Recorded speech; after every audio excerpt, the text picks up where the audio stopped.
문창극 국무총리 후보자가 기자회견을 열어 사퇴했습니다. 후보자로 지명받은 지 정확히 2주일 만입니다. 문창극 후보자는 조선민족의 상징은 게으른 것이다. 게으르고 자립심이 부족하고 남한테 신세지는 것. 이게 우리 민족의 DNA로 남아있었던 것이다. 일본으로부터 위안부 문제의 사과를 받을 필요가 없다. 이런 말을 하고 칼럼을 쓴 것이 문제가 돼서 그동안 사퇴 압력을 받아왔습니다. 그런데 사퇴 기자회견에서는 단 한마디도 사과를 하지 않았습니다. 국민의 뜻이라는 이름으로 오도된 여론이 국가를 흔들 때 민주주의는 위기를 맞는다고 말했습니다. 언론이 진실을 외면한다면 이 나라 민주주의는 희망이 없다. 이런 말도 했습니다. 교회 강연에 대해서는 신앙에 따라 말한 것이 무슨 잘못이냐 이렇게 반박을 했습니다.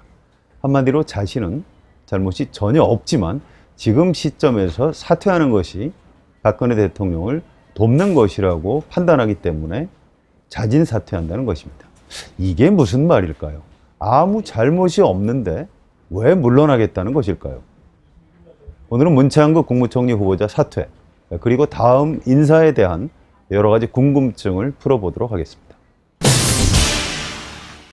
청와대 출입하는 한겨레 정치부 석진환 기자 나오셨습니다. 안녕하세요. 네, 안녕하세요. 예, 박근혜 대통령하고 같이 중앙아시아 다녀오셨죠? 예, 토요일 날 밤에 귀국했습니다. 예, 여독은 좀 풀리셨나요?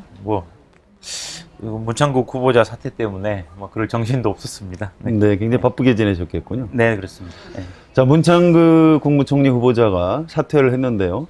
예. 우선 좀 개인적으로 석진환 기자도 언론인인데 네. 어떻게 느끼시는지 궁금합니다. 글쎄요, 말씀을 좀 솔직하게 한번 해보실까요? 가뜩이나 그 세월호 참사 이후에 네. 기레기라 그래야죠. 기자들이 비판을 많이 받았지 않습니까? 그렇죠.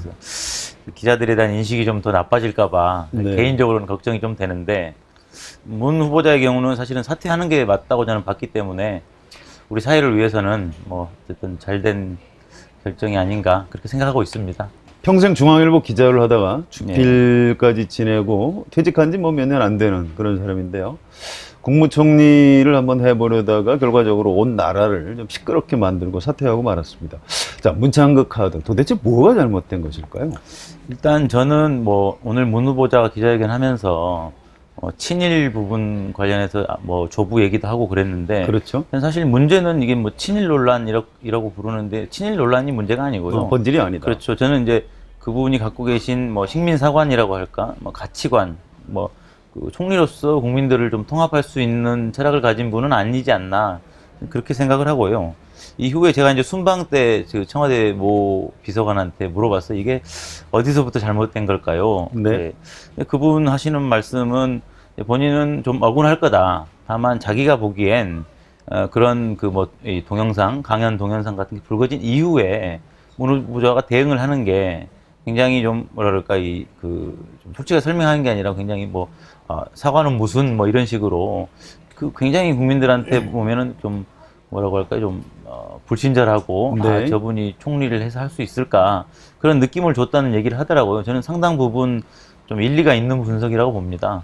품성론에서 우선 탈락했다 그런 네. 뜻인가요? 저 개인적으로 보면 이분이 기자생활 40년 하면서 네. 평생 갑으로 살았기 때문에 그런 게 아닌가. 기자들이 보통 갑으로 사나요? 그분 세대는 더 그랬다고 저는 알고 있습니다. 다만 지금 석진환 기자 세대는 별로 그렇지 않은 저희는 거죠? 아닌 것 같고요. 다만 그러니까 어떤 본인에 대한 비판이 있었을 때 네. 그걸 솔직하게 수긍을 하고 인정을 하는 그런 면모가 좀 부족하지 않았나. 그다음에 앞으로 내가 어떻게 하겠다라는 해명이나 이런 것들 모든 전반적인 과정이 다 부족했다고 저는 생각합니다. 네. 자, 최근에 보수 세력 일각에서 청문회를 꼭 해야 한다 이런 여론이 있었고요. 그래서 혹시 문창극 후보자가 끝까지 버티는 것 아니냐 이런 예측도 있었는데 갑자기 사퇴했어요. 아무래도 청와대에서 좀 사퇴해달라는 부탁이 있었던 것 같다 이런 관측도 있고요. 네. 그렇지 않고 대략 분위기를 살피니까 안 될 것 같다. 그래서 사퇴했다. 네. 이런 분석도 있고. 결국 다 그런 게 어떻습니까? 그런 게 다 복합적으로 저는 복합적인 요인으로 작용을 했다고 봅니다. 청와대에서 확인은 안 됩니까? 그 절대 확인이 잘 안 됩니다. 왜냐하면 네. 그게 또 다른 문제가 생길 수가 있거든요. 이를테면 사퇴 종용을 했다든가 뭐 이렇게 네. 또 알려줄 수도 있지 않습니까? 청와대에서는 그건 굉장히 의사 전달을 했더라도 굉장히 조심스럽게 했을 것이고요. 문 후보자도 이게 이제 본회의에 그 표결을 해야 되는데 현실적으로 불가능하니까 네. 결국은 적절한 명분을 쌓으면서 저 퇴로를 찾았다 이렇게 보는 게 맞는 것 같습니다. 네, 복합적이다. 네. 그렇게 보시는군요.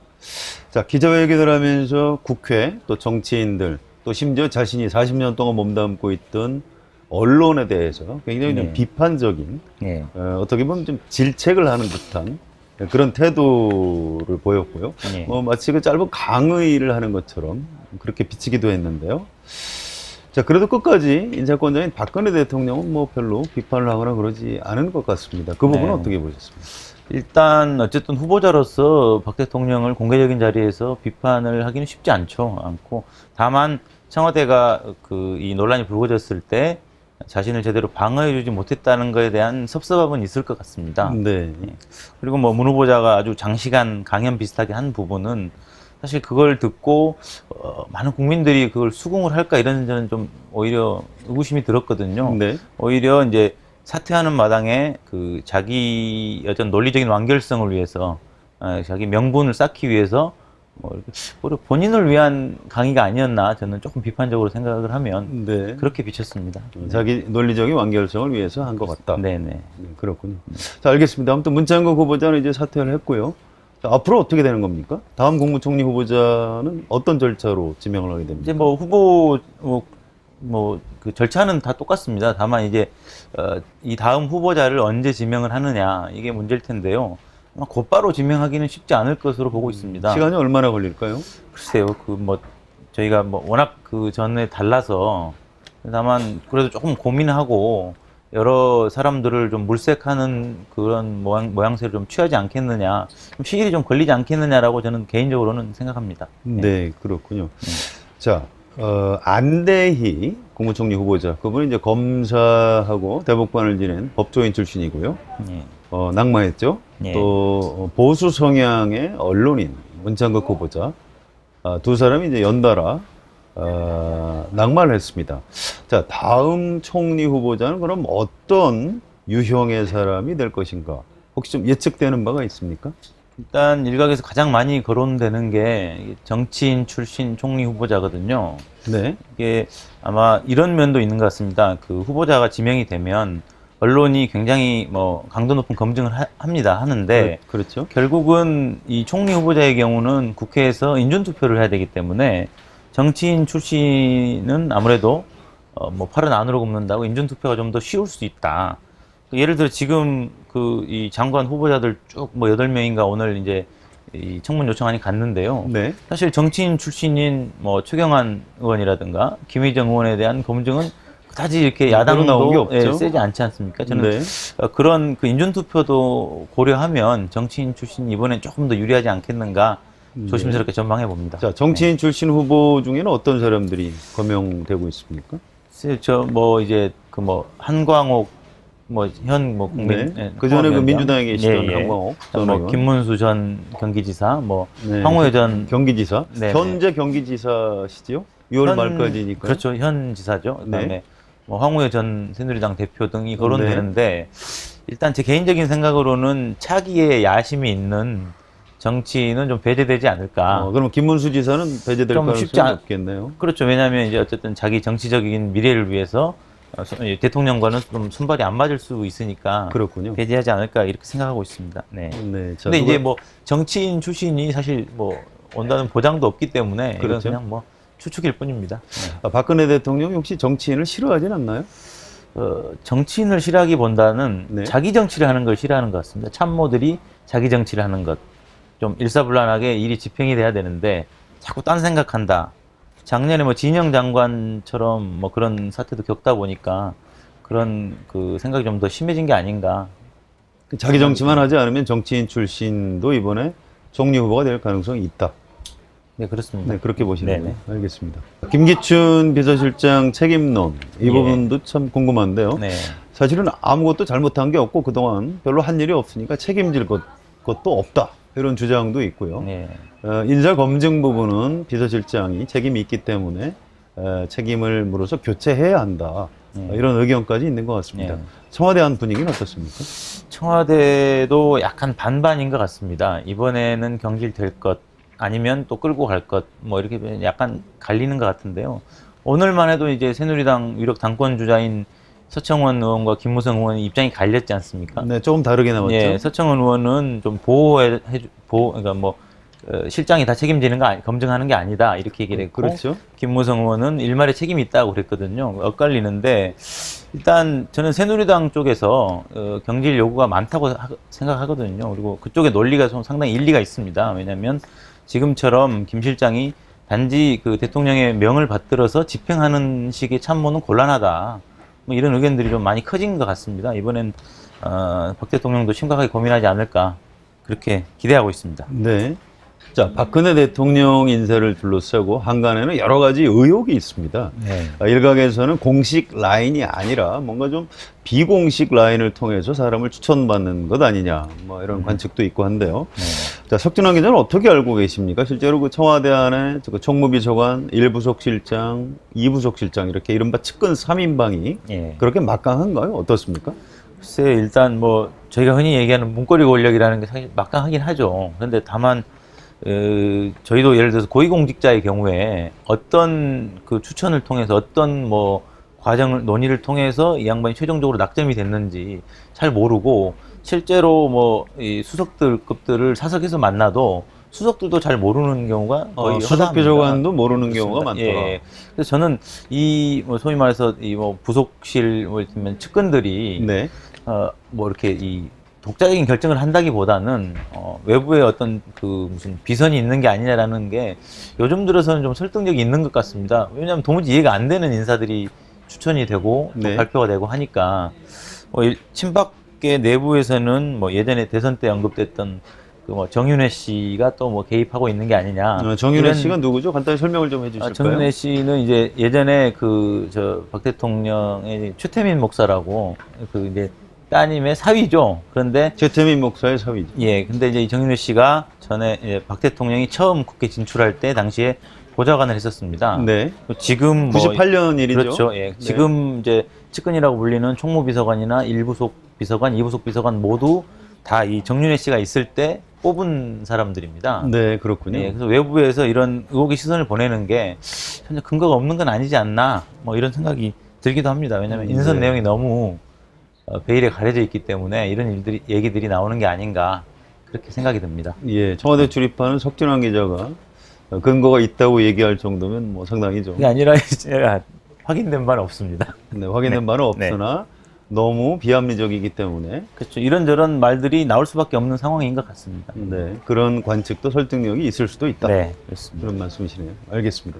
자, 마지막 질문인데요. 네. 저 개인적으로 진짜 궁금한 게, 자, 박근혜 대통령이 인사를 도대체 왜 이렇게 못하는 건지, 우리나라에 인재가 그렇게 없는 건지, 박근혜 대통령이 수첩에 갇혀 있어서 그런 건지, 이런 부분이 궁금합니다. 석 기자 어떻게 생각하십니까?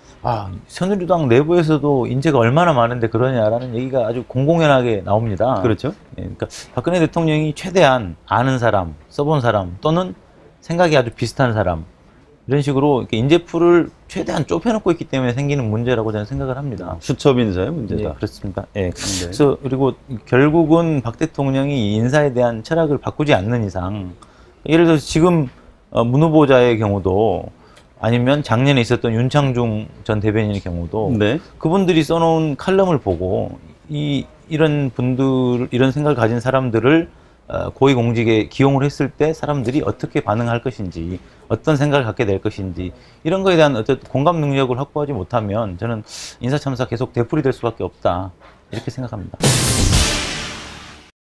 문창극 후보자 사퇴에 대해 박근혜 대통령은 이렇게 말했습니다. 국회 인사청문회를 하는 이유는 그것을 통해 검증을 해서 국민의 판단을 받기 위해서인데 인사청문회까지 가지 못해서 참 안타깝게 생각한다. 앞으로는 부디 청문회에서 잘못 알려진 사안들에 대해 소명의 기회를 주어서 개인과 가족이 불명예와 고통 속에서 평생을 살아가지 않도록 했으면 한다. 이렇게 말했습니다. 인사청문회까지 가는 것이 옳은데 문창극 후보자가 자진 사퇴를 해서 안타깝다는 얘기입니다. 그동안 드러난 문창극 후보자의 발언에 대해서는 아무런 얘기가 없었습니다. 자신이 문창극 후보자 지명을 잘했다는 것인지 잘못했다는 것인지 얘기도 없었습니다.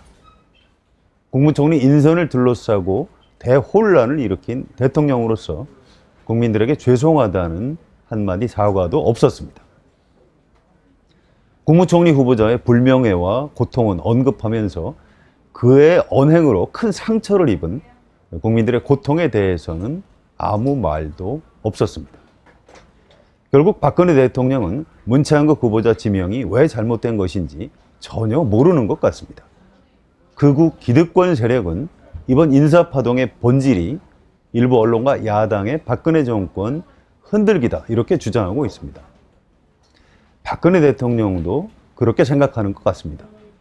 저는 그동안 문창극 후보자의 이념 성향이 너무 극우적이라서 걱정을 했는데 가만히 보니까 박근혜 대통령의 생각도 문창극 후보자와 별로 다르지 않은 것 같습니다. 박근혜 대통령은 지금 국민과 싸우려 하고 있습니다. 인사는 한두 번 잘못할 수도 있습니다. 그러나 국민과 싸우려는 대통령의 앞날은 어두울 수밖에 없습니다. 한겨레 캐스터 오늘 순서는 여기서 마치겠습니다. 지금까지 정치부 석진환 기자가 도움 말씀을 해주셨습니다. 석진환 기자 수고하셨습니다. 네, 수고하셨습니다. 저는 성환용이었습니다.